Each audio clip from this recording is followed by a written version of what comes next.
Selamat pagi, pada kesempatan kali ini saya akan review hasil investasi reksadana saham saya, atau lebih tepatnya reksadana indeks saya ya, di aplikasi Bibit Reksadana. Jadi saya berinvestasi di aplikasi Bibit ini.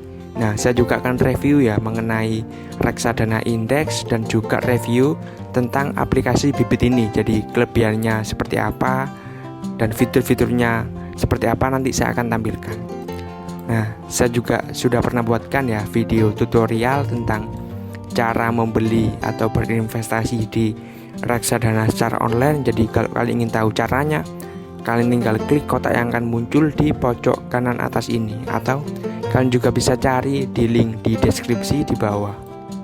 Jadi ini merupakan halaman utama ya, atau tampilan awal dari aplikasi Bibit Reksadana menggunakan website seperti itu. Jadi buat kalian yang belum tahu ya, aplikasi Bibit itu apa? Jadi aplikasi Bibit itu adalah aplikasi investasi. Jadi kita bisa berinvestasi reksadana menggunakan aplikasi Bibit ini. Jadi untuk metode pendaftarannya cukup mudah ya. Kalian tinggal download aplikasi Bibit, terus kemudian kalian siapkan KTP dan juga nomor rekening bank seperti itu ya.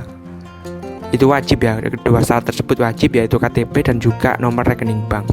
Nah seperti itu. Terus kemudian untuk metode pembayarannya juga sangat mudah. Kita bisa menggunakan dompet digital ya, misal GoPay atau link aja. Nah di sini saya akan tampilkan ya kelebihan dan juga resiko ketika kita berinvestasi di reksadana seperti itu. Jadi sebelumnya, jika kalian mendaftar di awal ya, atau registrasi awal, kalian bisa gunakan kode referral saya, yaitu jalan kecil. Nanti kalian akan mendapatkan cashback sebesar Rp25.000. Jadi kalian bisa gunakan kode referral jalan kecil, nanti mendapatkan cashback sebesar Rp25.000. Nah di sini saya juga sudah mendapatkan cashback ya sebesar Rp125.000 seperti itu. Jadi kalau daftar jangan lupa gunakan kode referral. Nah di sini di reksadana ya, itu sebenarnya ada beberapa jenis ya. Ada reksadana pasar uang, ini yang resikonya paling kecil. Terus kemudian reksadana obligasi, ini resiko sedang. Reksadana saham itu resiko yang tinggi ya. Dan juga reksadana syariah. Jadi mungkin kalian yang pemula atau mungkin ingin coba-coba, kalian bisa berinvestasi terlebih dahulu di yang reksadana pasar uang. Jadi kenapa reksadana pasar uang? Itu kita bisa lihat ya di sini. Untuk kita pilih saja salah satu produknya ya. Jadi kalau di reksadana itu ada beberapa produk, kita pilih misal Sukor Invest Syariah Money Market Fund seperti itu. Terus kita bandingkan reksadana ya. Di sini saya akan bandingkan yang resiko sedang dan juga resiko tinggi. Kalau resiko sedang itu reksadana obligasi. Jadi kita pilih reksadana obligasi seperti itu. Saya akan pilih misal Manulife obligasi negara Indonesia 2 kelas A. Nah, seperti ini namanya memang panjang. Terus kemudian yang reksadana saham saya akan pilih secara acak juga ya, misal Batavia, atau misal ini ya Sukor Invest Equity Fund. Kita bisa lihat di sini ya untuk pergerakannya. Kalian bisa lihat untuk yang biru itu reksadana pasar uang, untuk yang warna hijau itu reksadana obligasi, dan yang warna ungu itu reksadana saham. Jadi kalau misal kalian pemula ya, kenapa di reksadana pasar uang? Karena grafiknya stabil ya, kita bisa lihat tidak pernah turun. Sedangkan kalau di reksadana obligasi itu sudah mulai ada penurunan ya. Kita kalau misal beli itu kita bisa rugi. Kalau misal di saham malah lebih ekstrim lagi seperti itu ya. Kita lihat pergerakannya naik turunnya mengikuti pasar saham. Kita juga bisa lihat ya pergerakan misal 3 tahun terakhir itu seperti apa. Nah kalau di reksadana saham itu pergerakannya sangat signifikan ya. Jadi kalau misal kalian pemula itu mending coba di reksadana pasar uang terlebih dahulu. Jadi seperti itu ya. Nah terus kemudian pertanyaan yang kedua, kenapa kita berinvestasi di reksadana? Nah saya akan tampilkan ya salah satu kelebihannya. Misal saya pilih produknya bebas ya, misal di sini ya Manulife Dana Kas 2 seperti itu. Jadi kita bisa lihat di bagian bawah, nah di bagian minimal pembelian.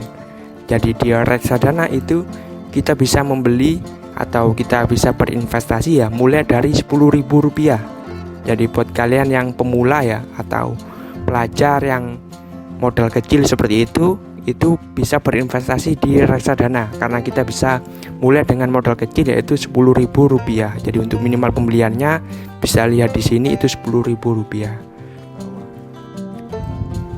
Nah, jadi kenapa saya berinvestasi di reksadana indeks bukan di reksadana saham seperti itu. Jadi ini adalah salah satu quotes ya dari orang yang tersukses di pasar saham seperti itu. Dia juga pernah menjadi orang terkaya di dunia ya dengan berinvestasi saham, yaitu Warren Buffett. Jadi menurut beliau seseorang yang berinvestasi secara periodik atau istilahnya nabung rutin ya di index fund atau di reksadana indeks itu, meskipun dia pemula ya, itu dia bisa mengalahkan kinerja dari investor yang profesional seperti itu ya. Jadi dia bisa mengalahkan kebanyakan investor profesional ya. Caranya dengan berinvestasi di reksadana indeks ini. Jadi untuk pembahasan mengenai detail reksadana indeks itu nanti saya akan tampilkan mungkin di lain video ya, seperti itu. Nah, di sini saya berinvestasi di reksadana indeks. Jadi di Indonesia itu ada beberapa reksadana indeks yang populer ya. Mungkin yang sudah sangat terkenal yaitu reksadana indeks IDX30, terus reksadana indeks LQ45 seperti itu ya. Jadi kalau misal reksadana indeks IDX30 itu simpelnya manajer investasi itu belinya 30 sahamnya terbaik ya, seperti itu. Kalau misal LQ45 simpelnya itu 45 yang paling liquid atau yang paling banyak ditransaksikan, jadi yang paling laku dengan fundamental yang baik seperti itu. Terus kemudian ada juga reksadana indeks syariah. Nah, untuk di video kali ini saya berinvestasi di reksadana indeks Srikahati seperti itu. Nah, nanti saya akan tampilkan detailnya seperti apa. Jadi simpelnya kalau di Srikahati itu diinvestasikannya ke perusahaan yang tidak merusak lingkungan. Nah, misal kalau tambang batu bara, perusahaan tambang batu bara, misal PTBA, Adaro Energi, ITMG seperti itu tidak ada di list dari indeks Srikahati ini. Jadi saya membelinya itu produk ini ya. Kita bisa masuk ke reksadana saham terlebih dahulu. Nah, produknya itu yang ini. Jadi saya memilih BNP Paribas Srikahati. Nah, kenapa saya memilih BNP Paribas Srikahati itu? Untuk detail dari indeks Srikahati saya akan tampilkan ya dari websitenya Bursa Efek Indonesia langsung dari idx.co.id ya. Kalian bisa search di Google. Nah, terus kemudian kalian bisa masuk ke data pasar yang bagian FactSheet Index. Nah, kalian masuk ke data pasar FactSheet Index. Nah, di sini kalian bisa cari untuk tahun 2021. Kalian bisa cari ya, misal kalian ingin indeks yang lainnya, misal IDX30 ya, kalian search di sini IDX30. Kalau misal kalian cari misal LQ45 ya, kalian cari di sini. Kalau misal indeks syariah itu JII, Jakarta Islamic Index seperti itu. Indeksnya namanya JII. Nah, kalian bisa unduh. Nah, untuk factsheet-nya itu seperti ini ya. Jadi di sini saya akan tampilkan ya untuk detail dari factsheet ini. Kita bisa perbesar terlebih dahulu ya. Kita bisa lihat di sini ya untuk komposisinya itu apa saja. Jadi kita bisa lihat untuk komposisi 10 saham terbesarnya ya, seperti itu seperti ini. Jadi yang paling tinggi itu BCA, Bank Sentral Asia, atau kode sahamnya BBCA. Nah, di sini itu sebesar 26,38% dari sektor finansial. Terus kemudian BRI ya, Bank Rakyat Indonesia, atau kode sahamnya BBRI itu 16,32%. Nah, terus kemudian Telkom, nah sampai ke bawah yaitu Semen Indonesia dengan bobotnya 2,01. Jadi keseluruhan 10 saham ini itu 88,83. Jadi kita bisa lihat ya, mungkin pergerakan rata-ratanya itu disokong atau didukung oleh sektor finansial ya. Di sini terlihat sangat banyak sekali yang sektornya finansial seperti itu. Kita juga bisa lihat ya di grafik tentang persentasenya, jadi 56,8% itu untuk indeks Srikahati ya, itu di sektor finansial. Terus kemudian yang terbanyak kedua infrastruktur 11,7, dan yang paling kecil itu consumer cyclical ya 0,2%. Jadi seperti itu ya untuk pembobotannya. Dan juga untuk kinerjanya itu kita bisa lihat ya untuk indeks Srikahati dalam 10 tahun terakhir ya, dari mulai 31 Januari 2011 sampai 29 Januari 2021 itu kinerjanya seperti ini ya. Jadi keuntungannya 106,20% untuk IHSG 71,96 dan LQ45 itu 52,54. Jadi indeks Trigati ini dengan kinerja yang paling bagus ya, seperti itu. Jadi mengalahkan IHSG atau indeks harga saham gabungan, seperti itu ya. Untuk di fact sheet-nya kita tahu untuk performanya, terus kemudian sektor presentasinya, terus kemudian ada 10 saham yang terbesarnya, seperti itu. Nah, untuk detail dari produknya kita bisa masuk ke bagian sini ya. Kita bisa klik di BNP Paribas. Untuk detailnya di sini ya, kita bisa lihat untuk CAGR-nya dalam 1 tahun terakhir itu 26,01%, seperti itu. Terus kemudian drawdown-nya itu min 14,62. Jadi drawdown itu apa ya? Kita bisa lihat di sini, ini adalah penurunan maksimum dari suatu reksadana. Jadi dari titik tertinggi ke titik terendahnya itu berapa persen? Yaitu 14,62. Jadi misal yang penurunan tertinggi mungkin di sini ya.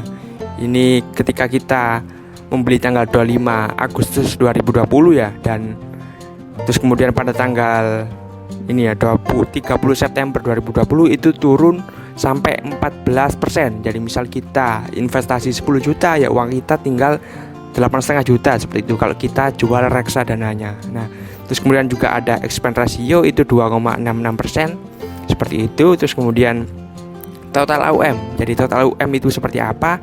Jadi kan misal saya berinvestasi 1 juta ya, atau 10 juta, seperti itu. Nah, 10 juta itu masuk ke sini ke total AUM. Jadi yang berinvestasi di BNP Paribas itu ada totalnya, uang yang dimasukkan ke BNP Paribas Trigati itu 264 miliar atau 245 miliar ya, seperti itu, karena ini 9,7. Nah, kita bisa lihat ini resiko tinggi ya. Jadi reksadana saham itu reksadana yang resikonya tinggi. Jadi kalian harus diversifikasi ya, baik ke reksadana pasar uang, reksadana obligasi, atau mungkin emas, seperti itu, dan juga reksadana saham atau reksadana indeks. Nah, untuk minimal pembeliannya juga kita bisa lihat ya, minimal pembeliannya Rp10.000. Nah, seperti itu. Kalau misalnya kalian ingin tahu lebih detail, kalian bisa cek sendiri di fund fact sheet dan juga prospektus yang ada di bawah.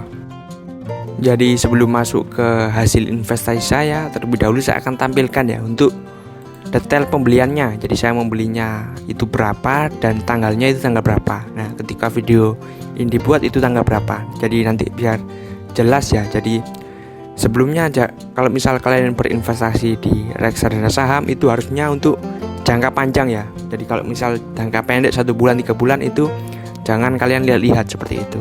Jadi untuk jangka panjang kalau di reksadana saham. Jadi di sini saya pembeliannya ya. Jadi ini ya, yang produk ini saya membeli BNP Paribas Trigati itu Rp50.000. Jadi saya membelinya Rp50.000 pada tanggal 23 April 2021, seperti itu. Jadi saya membeli BNP Paribas pada tanggal 23 April 2021. Nah, ketika video ini dibuat itu tanggal 30 April 2021. Jadi 1 minggu ya. Jadi saya investasi 1 minggu itu keuntungannya berapa. Jadi kita bisa lihat ke bagian portofolio.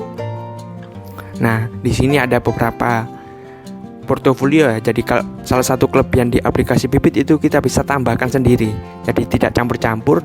Kalau saya ada dana tabungan, dana pensiun, dana beli motor, dan juga dana darurat. Kalau yang reksadana obligasi saya masukkan, atau reksadana saham ya, itu sebagian saya masukkan ke beli motor. Jadi kalau reksadana saham kebanyakan di dana pensiun, tapi kali ini saya masukkan ke dana beli motor. Jadi kita bisa lihat ya untuk keuntungannya berapa. Kita bisa klik di sini yang bagian saham. Nah, kita bisa lihat di sini saya berinvestasi 50.000 dan selama 1 minggu itu keuntungannya 0,46% atau mendapatkan keuntungan Rp229.